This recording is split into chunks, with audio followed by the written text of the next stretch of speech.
Sesión ordinaria de Pleno del Tribunal Constitucional, 2 de octubre de 2019. Vista de la causa rol 6611. Requerimiento de inaplicabilidad por inconstitucionalidad deducido por Claudio Alvarado Aguirre, juez suplente del Tercer Juzgado Civil de Santiago, respecto al artículo 9 bis de la Ley 17.635. Tiene la palabra el relator Sebastián López. Muchas gracias, señora presidenta. En el auto motivado de Fojas 1 y siguientes, el magistrado requirente consigna que ante el Tercer Juzgado Civil de Santiago, el Serviu Metropolitano demandó ejecutivamente a doña Rosa Paredes Maya. La demandada fue beneficiada con un subsidio habitacional del Fondo Solidario de Vivienda en modalidad de adquisición de vivienda construida sin deuda, comprando un inmueble en la comuna del Monte con un subsidio de 1.097 unidades de fomento. Luego, constatado por los fiscalizadores del Servicio de Vivienda y Urbanización, la infracción del artículo 1 de la Ley 17.635 por no habitarla personalmente ella o uno de los miembros del grupo familiar declarado al momento de la postulación por al menos 5 años, es que el Servio interpuso conforme a las disposiciones de esta ley, que establece normas sobre cobro ejecutivo de créditos de la Corporación de la Vivienda y otros, demanda ejecutiva de restitución del subsidio habitacional y mandamiento de ejecución y embargo. Señala el juez que en el procedimiento especial regulado por esta ley, el título ejecutivo está constituido por el certificado de incumplimiento de la obligación de habitar el inmueble que es emitido por un ministro de fe del mismo Serviu, certificado que no reviste carácter judicial y que carece de información relevante de los días en que se habría visitado a la demandada. Y luego, al tenor del artículo 9 bis, que es el impugnado, el requerimiento de pago se efectúa conforme al artículo 54 del Código de Procedimiento Civil, agregando el mismo precepto que si el deudor no concurre a la citación, el embargo se efectúa inmediatamente y sin más trámite. En el caso sublite, precisamente el emplazamiento de la demandada se practicó conforme al artículo 54, esto es, la notificación por avisos. La demandada no compareció y se la tuvo por requerida de pago en rebeldía. Enseguida, frente a la solicitud de curso progresivo del Serviu, es que el juez civil requiere pronunciamiento de constitucionalidad en la aplicación del artículo 9 bis a esta magistratura. Afirma que el legislador puede libremente fijar reglas de notificación, pero no se aprecia justificación razonable para que disponga como regla la primera notificación por aviso, siendo que el mismo código elega a diligencia esencial el emplazamiento, artículo 795. Y este opera en general vía notificación personal en subsidio por cédula, artículos 40 y 44, y solo en última instancia, luego de las búsquedas pertinentes, procede la notificación por avisos del artículo 54, que indica viene a ser una ficción para permitir el curso progresivo del juicio. Explica que en estos autos no hay búsquedas previas para emplazar al demandado a través de un auxiliar de la Administración de Justicia, sino que con el mero certificado del funcionario del Serviu se procede derechamente a despachar mandamiento y a requerir de pago por avisos. Refiere que esta forma de notificación del artículo 9 bis atenta contra el debido proceso asegurado en el artículo 19, número 3, en sus incisos 1 y 6 constitucional. En cuanto al derecho al conocimiento oportuno de la acción y la posibilidad de defensa efectiva en juicio y el principio de bilateralidad de la audiencia, máxime estando en juego el derecho de propiedad de la demandada. El requerimiento fue admitido a trámite y declarado admisible por la primera sala de este tribunal y conferido los traslados a ambas partes en el juicio, solo se apersonó y formuló observaciones de fondo el Servicio de Vivienda y Urbanización Metropolitano Serviu, instando por el rechazo del requerimiento del juez. En su presentación de Foja 84, llama en primer término a desatender las críticas soslayadas en el libelo respecto al procedimiento fiscalizatorio del Serviu y a la constitución del título ejecutivo, desde que se trata de asuntos de mera legalidad y no concernidos en la cuestión constitucional planteada, sin perjuicio de referir que se trata de un procedimiento administrativo que goza de presunción de legalidad y que a todo evento es controlable jurisdiccionalmente a petición de parte.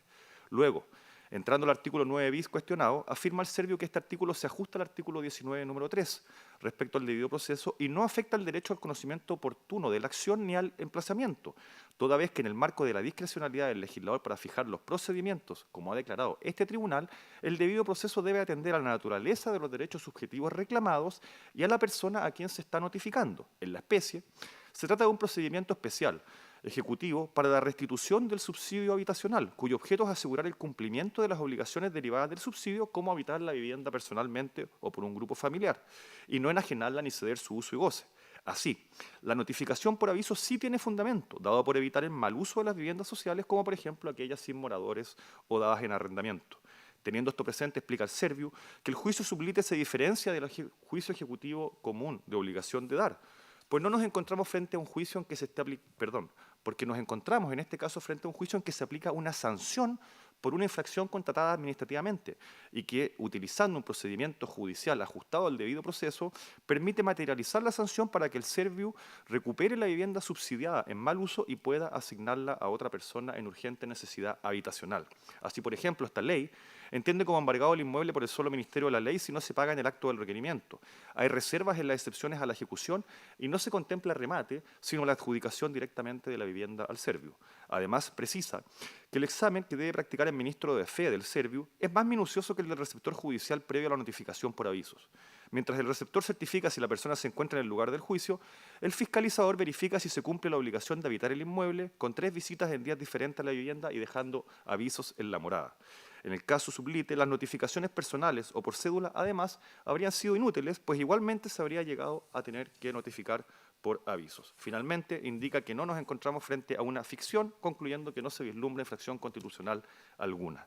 Traídos los autos en relación, se anunció en forma para alegar en esta audiencia el abogado representante del Serviu Metropolitano. Es todo, señora presidenta. Gracias. Señor abogado, ¿tiene observaciones a la relación? No hay observaciones, señora presidenta. Por el Servicio de Vivienda y Urbanización Metropolitano, Serviu, tiene la palabra, hasta por 20 minutos, don Danilo Rojas Sepúlveda. Gracias, señora presidenta. Y con la venia de este excelentísimo tribunal, comparezco en representación del Servicio de Vivienda y Urbanización de la Región Metropolitana, instando por el rechazo del requerimiento de inaplicabilidad deducido por el juez suplente del Tercer Juzgado Civil de Santiago, el señor Claudio Alvarado Aguirre, quien se ha dirigido ante este excelentísimo tribunal solicitando se declare la inaplicabilidad por inconstitucionalidad del artículo 9 bis de la Ley 17.635, que entrega el derecho a los servicios metropolitanos en estas ejecuciones para requerir de pago de acuerdo al artículo 54 del Código de Procedimiento Civil, debiéndose señalar como mención legal y además imprescindible el día, hora y lugar en que se practicará el requerimiento de pago en propiedad, siendo esa el momento más importante en los juicios ejecutivos porque se le da la oportunidad al deudor para que despliegue la acción más importante en una ejecución, que es dar solución a la obligación debida. Que la justificación racional a que obedece la afectación al principio de la bilateralidad de la audiencia, es importante practicar ese ejercicio de identificación. Y es lo que intentaremos realizar en este alegato. Identificar si es que la afectación al principio de la bilateralidad de la audiencia, que se materializa, entre otras cosas, por el conocimiento oportuno de la acción, ¿cuál es la justificación que ha tenido el legislador para atenuarla a través de la notificación por avisos? Y además, si es que este mismo procedimiento contempla mecanismos de compensación para restablecer el desequilibrio ocasionado por los efectos de la aplicación de la norma cuya censura pretende el requeriente. Para ello, y como es de conocimiento de este excelentísimo tribunal, tenemos que referirnos a la naturaleza específica de esta controversia. Y así se señaló en la relación. Es un juicio ejecutivo en que en estricto rigor estamos dando materialidad efectiva a una sanción que es correlato de una infracción constatada previamente en sede administrativa. Por lo tanto, esa obligación es la que tenemos que conocer. La demandada de la gestión pendiente, la señora Rosa Paredes, adscribió al programa del Fondo Solidario de Vivienda, que permite, regulado por el Decreto Supremo 174 del año 2005 del Ministerio de Vivienda y Urbanismo, que permite por primera vez en Chile adquirir una vivienda sin deuda, con un ahorro de 10 unidades de fomento, política habitacional dirigida a los sectores o a familias que pertenecen a los sectores de mayor vulnerabilidad social de nuestra sociedad, es decir, familias que se encuentran en situación de pobreza o indigencia. Y se establece como correlato a este beneficio la obligación de habitar personalmente por aquella persona que ha declarado necesitar esa solución habitacional y no declarado necesitarla de cualquier forma, necesitarla de manera urgente. Y se le establece la obligación atendido a que si el Estado está destinando parte importante de recursos para la construcción y urbanización de conjuntos de viviendas sociales, es precisamente para que esas viviendas cumplan ese rol y finalidad. Y se distrae ese rol y finalidad si es que se utilizan para fines distintos, ya sea para que se entreguen en arriendo, se cedan a un tercero, como ocurre en este caso, se acompañaron las actas de fiscalización, en que se encontró un tercero que no forma parte de la familia directa del postulante y que dio razones de que sí conocía a la beneficiaria y que ella residía en otro sector, en la localidad del Paico, de la comuna del Monte. Lo que coincide con la denuncia que dio inicio a este proceso de fiscalización que también se acompañó en este requerimiento. Por lo tanto, el hecho fiscalizado es el que tenemos que tener primero conocimiento para los efectos de entender la justificación de racionalidad.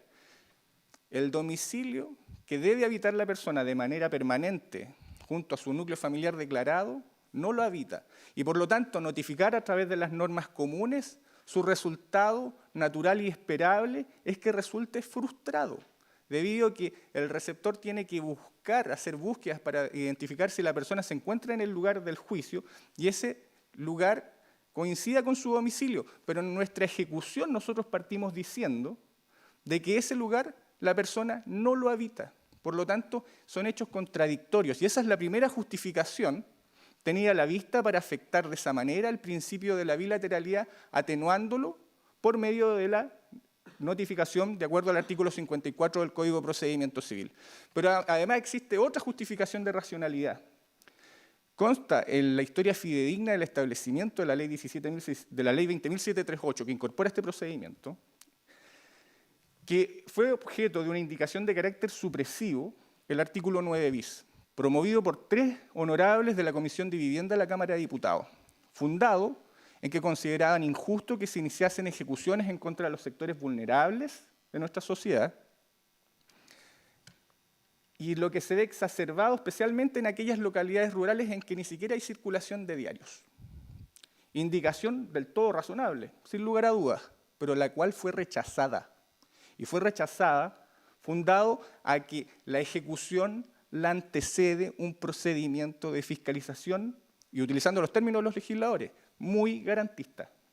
Son 3 visitas realizadas en un periodo no inferior a 2 meses, las cuales deben estar espaciadas, cada una de ellas por 5 días hábiles, en las cuales el ministro de fe, que pueden ser, de acuerdo a la ley, notarios, oficiales de registro civil en aquellas localidades que no haya notario, o un funcionario designado por el servio, como ocurre en este caso, deben comparecer personalmente a constatar la ocupación de ese inmueble, debiendo dejar un aviso en el cual indica quién es el sujeto obligado a dar cumplimiento a esta obligación, las consecuencias de su infracción, los derechos que le asisten, como por ejemplo el derecho a solicitar la autorización para no habitar la vivienda adquirida con la aplicación del subsidio en el caso que concurra respecto a esta persona una circunstancia que le impida hacerlo, como por ejemplo encontrarse en el cuidado de un familiar enfermo, realizando trabajos transitorios en otra localidad, encontrarse privado de libertad, hospitalizado. Ninguno de estos derechos fue ejercido por la persona fiscalizada. En el tercer aviso, nosotros además le solicitamos que concurra al servio y nos dé una explicación a través de una carta indicando las razones de la ocupación o no ocupación de esta vivienda. Le referimos y le damos ejemplos de documentación idónea que permita identificar de que efectivamente se está dando cumplimiento a la obligación de habitar, que tengan que ver en que la familia deje cierta trazabilidad de que esté ocupando como hogar doméstico esa vivienda, lo que no ocurrió. Y solo luego de ello, de las tres fiscalizaciones y los hechos percibidos personalmente por el ministro de Fe y lo obtenido por la declaración de la persona que ocupaba esa vivienda, se emite este certificado que nos habilita, que la ley le da el valor de título ejecutivo, es decir, es una obligación que consta de manera fehaciente, de manera indubitada, que junto a la escritura de compraventa en que consta la aplicación del subsidio habitacional, nos habilita a demandar en esta ejecución. Esas son las 2 razones de justificación de racionalidad que el legislador estuvo en consideración y que nosotros podemos advertir para los efectos de excepcionar el principio de la bilateralidad de la audiencia, lo cual nosotros reconocemos. Evidentemente la notificación personal es más perfecta de todas las notificaciones debido a que es el mismo sujeto el que toma conocimiento por sus sentidos de la comunicación que está siendo objeto.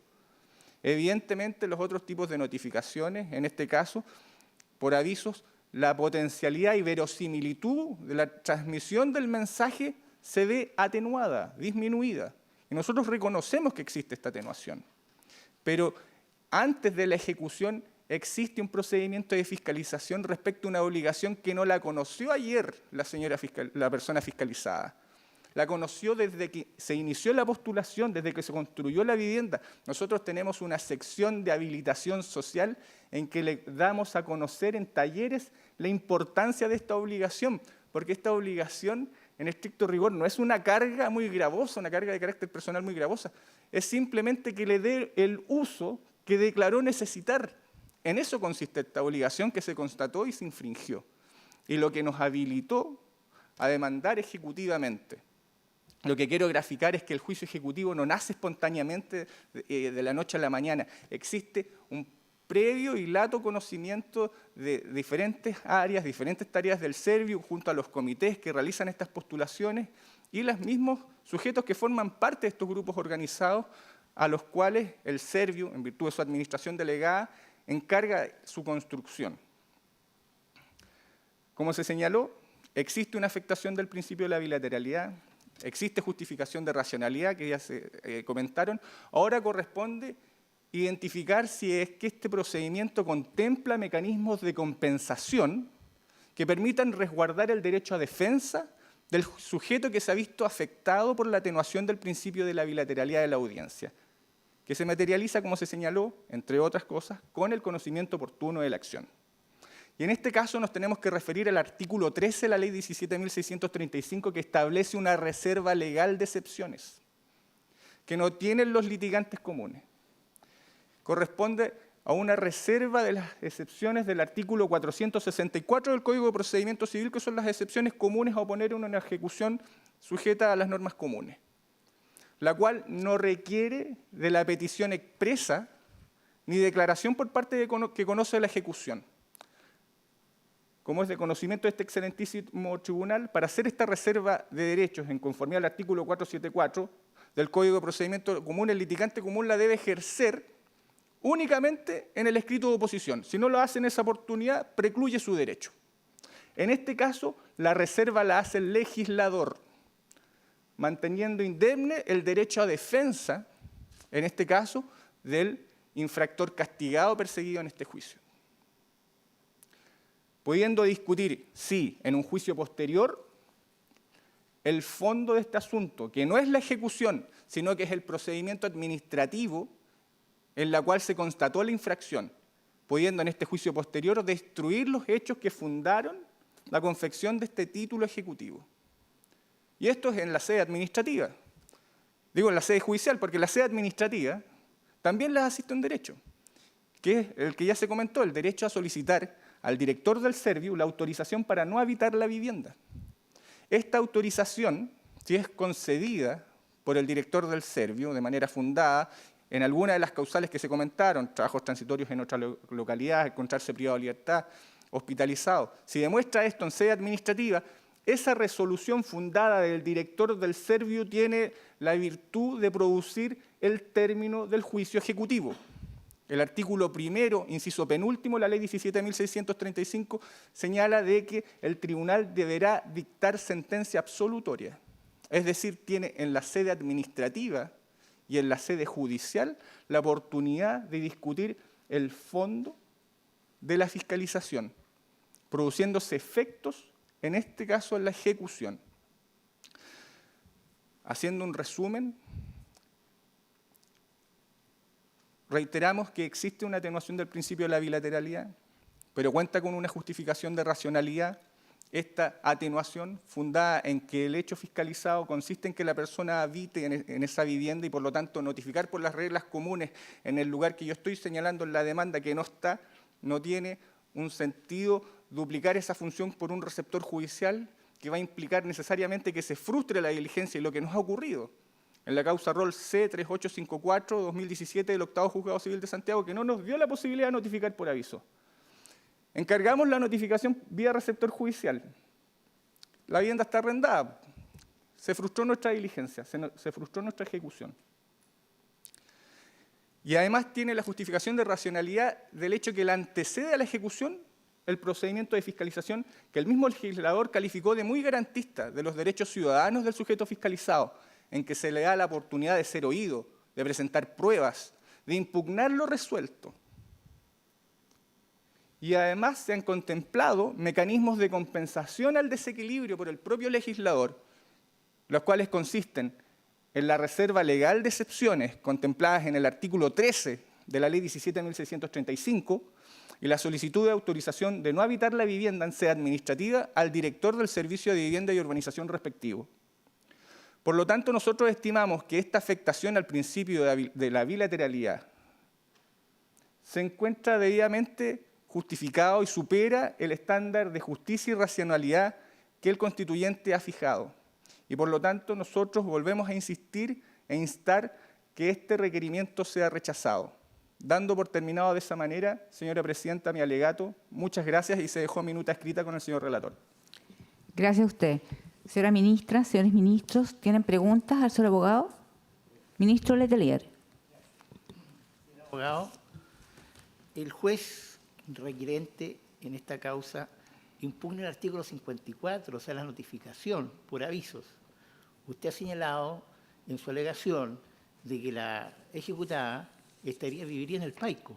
¿Cómo sabe usted todo eso? Señor presidente, como se acompañó señora presidenta, por su intermedio le respondo al ministro. Como se señaló en la alegación, se acompañaron en el expediente las copias de las actas de fiscalización, en las cuales se constató por un ministro de fe que la vivienda se encontraba ocupada por un tercero, que dijo conocer a la persona fiscalizada y que ésta residía en una parcela en que también trabaja, que se encuentra en la localidad del Paico de la comuna del Monte. Por esa razón conocemos esta situación, lo que además coincide con la denuncia realizada por un vecino de esa comunidad. Por eso se inició esta ejecución.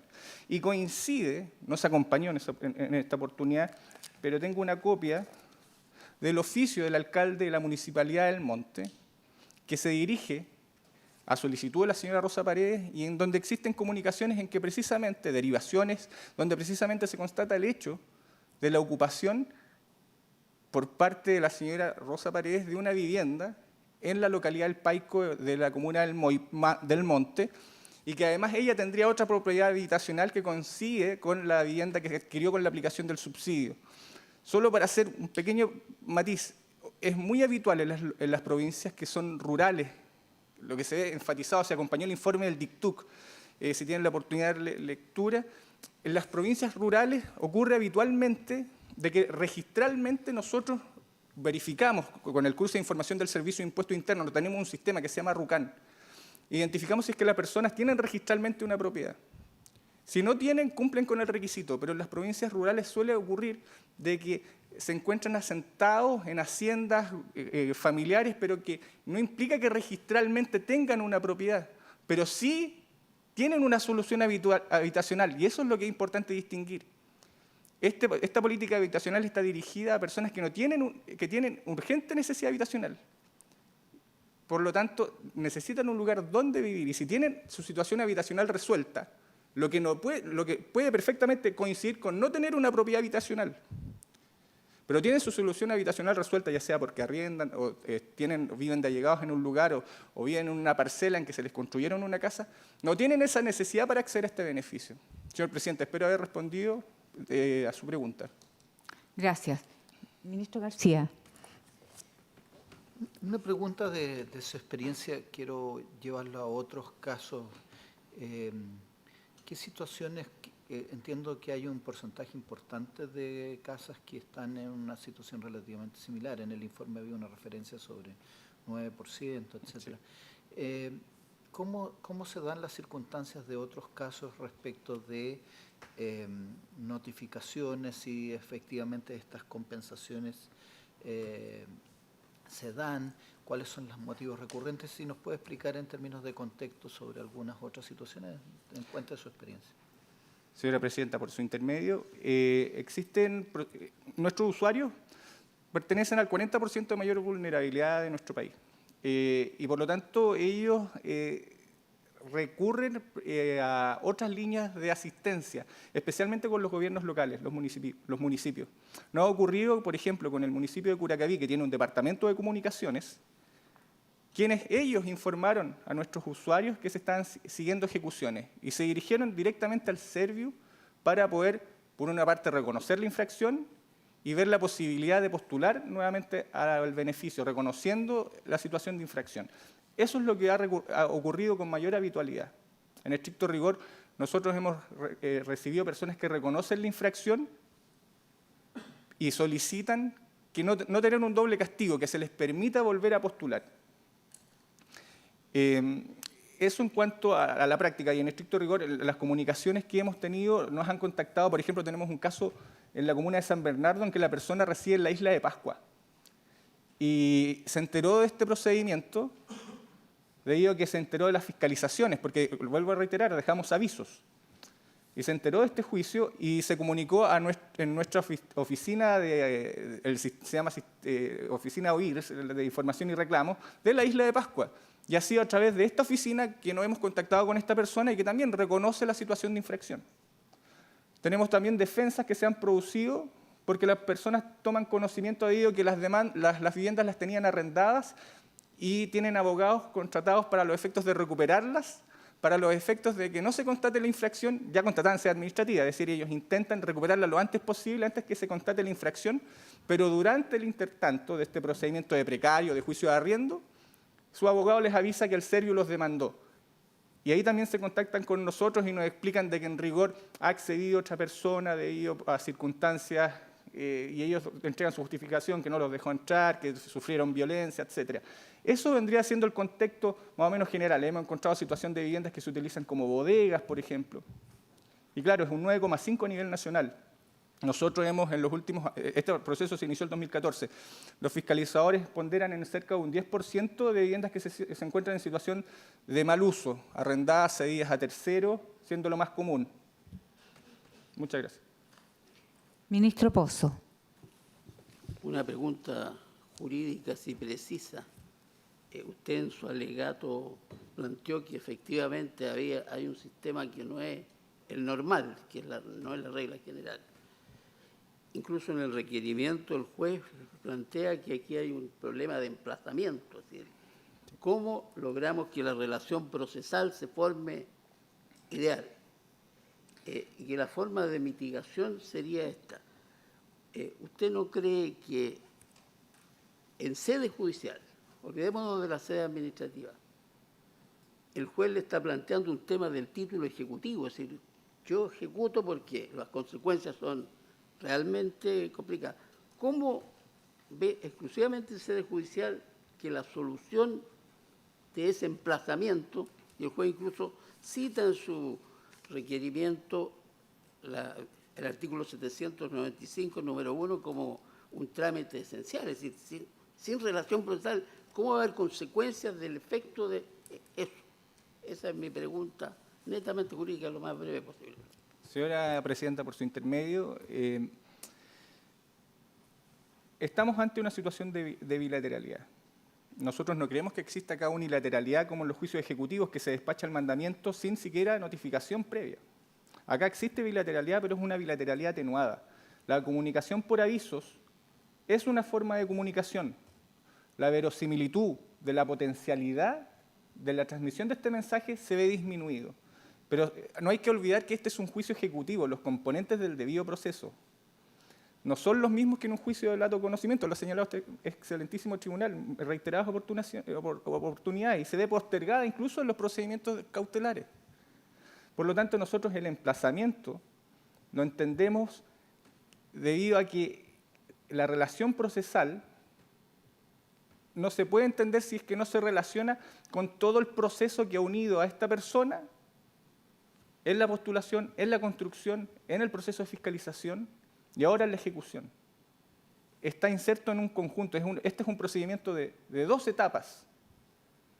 Y esa es la forma en que nosotros dilucidamos y ya que ha tenido también el legislador como justificación para atenuar de esta manera el principio de la bilateralidad. ¿Alguna otra pregunta, señores ministros? No siendo así, ha terminado la vista de esta causa. Muchas gracias. Gracias.